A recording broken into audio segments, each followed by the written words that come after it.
प्रिय बच्चों, शुभाशीष बेटे, वसंत पाठ्य पुस्तक के अंतर्गत जो हमारा पाठ चल रहा था, क्या निराश हुआ जाए, ये पाठ हमारा पूरा हो चुका है और इसी पर आधारित एक अनुच्छेद है। बहुत अच्छा सा प्यारा सा अनुच्छेद है और इसी से मिलता जुलता है और उस अनुच्छेद का नाम है नर हो न निराश करो मन को। नर के क्या क्या पर्यायवाची हैं? पर्यायवाची शब्द कौन कौन से हैं नर के? मानव, मनुष्य, आदमी। यानी कि आदमी से ही, मनुष्य से ही ये अपेक्षा क्यों की जा रही है कि उसको निराश नहीं होना चाहिए। ऐसी क्या खूबी है उसमें, कौन से गुण हैं जिसके आधार पर उसे इस प्रकार की उम्मीद, इस प्रकार की अपेक्षा की जा रही है। उन्हीं के आधार पर हम एक अनुच्छेद लिखेंगे। आप लोगों को पता है कि जितने भी इस सृष्टि में चराचर हैं, जितने भी जीवित प्राणी हैं, उन सब में मनुष्य ही बुद्धिजीवी है। अपनी बौद्धिक क्षमता और शारीरिक शक्तियों के बल पर मनुष्य ने अनेक उपलब्धियां अर्जित कर ली हैं और इन उपलब्धियों के द्वारा उसने ये दर्शा दिया है कि इस सृष्टि में वही एक बुद्धिजीवी प्राणी है।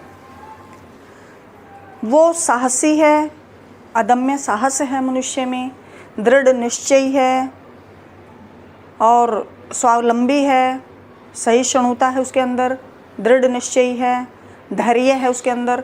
यानी कि इतने सारे गुण हैं उसके अंदर। लेकिन इन्हीं के आधार पर, अपनी इन्हीं अद्भुत क्षमताओं के आधार पर मनुष्य ने सागर के वक्ष स्थल को चीरकर उसके अंदर के रहस्यों का पता लगा लिया है, आकाश की ऊंचाइयों को नाप दिया है, धरती के अंदर, धरती के गर्भ में, उसके भीतर अनेक खनिज तत्वों का पता लगा लिया है। इसके अलावा और क्या कर दिया है? नदियों का रुख मोड़ दिया है और पर्वत शिखर पर अपनी विजय पताका फहरा दी है और मेडिसिन के क्षेत्र में भी उसने अनेक असाध्य बीमारियों पर काबू पा लिया है, उनका पता लगा लिया है। और कितने ये वैज्ञानिक उपकरण हैं, इनके द्वारा असंभव, असाध्य कार्यों को भी संभव कर दिखाया है। तो ये सब क्या है? उसकी बौद्धिक क्षमताओं, उसकी उपलब्धियों, उसकी शारीरिक क्षमताओं की ओर संकेत करता है। तो हम इस बात से इनकार नहीं कर सकते हैं कि मनुष्य में अदम्य साहस भरा हुआ है। उसको पहचानने की देर है, कितना साहस है, कितनी कष्ट सहिष्णुता है, धैर्य है, संयम है, स्वावलंबन है। यानी कि इतना सब कुछ होते हुए भी, इतना संघर्षशील होते हुए भी कभी कभी वह भी निराश, हताश हो जाता है, निराशा हताशा के गर्त में चला जाता है, भाग्य के सामने घुटने टेक देता है। विपरीत परिस्थितियाँ उसको चुनौती के रूप में ललकारती हैं, लेकिन वह उन चुनौतियों को स्वीकार नहीं करता, उनके सामने घुटने टेक देता है, हार मान लेता है। तो ऐसा नहीं होना चाहिए। उसे अपनी शक्ति को, अपनी बौद्धिक क्षमता को पहचानना चाहिए। देखो, ये तो बेटा जिंदगी के पहलू हैं कि हमारे जीवन में सुख हैं तो दुख भी आएंगे, हानि, लाभ, सफलता, असफलता, हार जीत लगी हुई हैं, धूप छाँव। तो ये विपरीत, अनुकूल, प्रतिकूल परिस्थितियाँ जिंदगी में आती रहती हैं।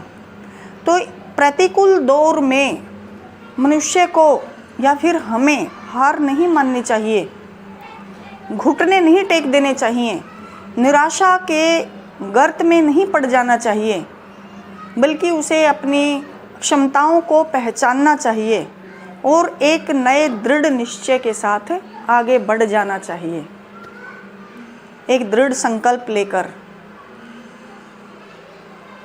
और ये कब संभव होगा? प्रतिकूल परिस्थितियों में एक तो हम निराश हो जाते हैं, भाग्य के हवाले कर देते हैं कि मेरी किस्मत में यही बंधा था, और दूसरे तरीके से अगर हम सोचते हैं, अगर उससे उबरना चाहते हैं, बाहर निकलना चाहते हैं, तो हमें क्या करना होगा कि एक नए तरीके से उस पर आत्म मंथन करना होगा, यानी कि अपने विवेक से कार्य लेना होगा, चिंतनशील बनना पड़ेगा और उन विपरीत परिस्थितियों को सापेक्ष कैसे किया जाए इस बारे में मनन करना होगा। और विपरीत परिस्थितियों पर काबू पाने के लिए एक नियोजित तरीके से, एक समय सारणी बनाकर नियोजित तरीके से आगे बढ़ना होगा।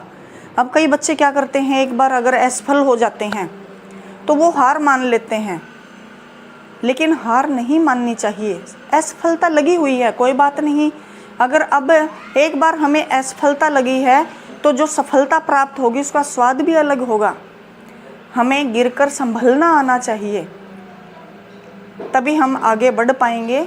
इसीलिए क्या कहा गया है कि मनुष्य के लिए तो ऐसा बिल्कुल भी नहीं है, मनुष्य में तो अदम्य साहस है, तो उसे अपने साहस को पहचान कर धैर्य के साथ आगे बढ़ जाना चाहिए।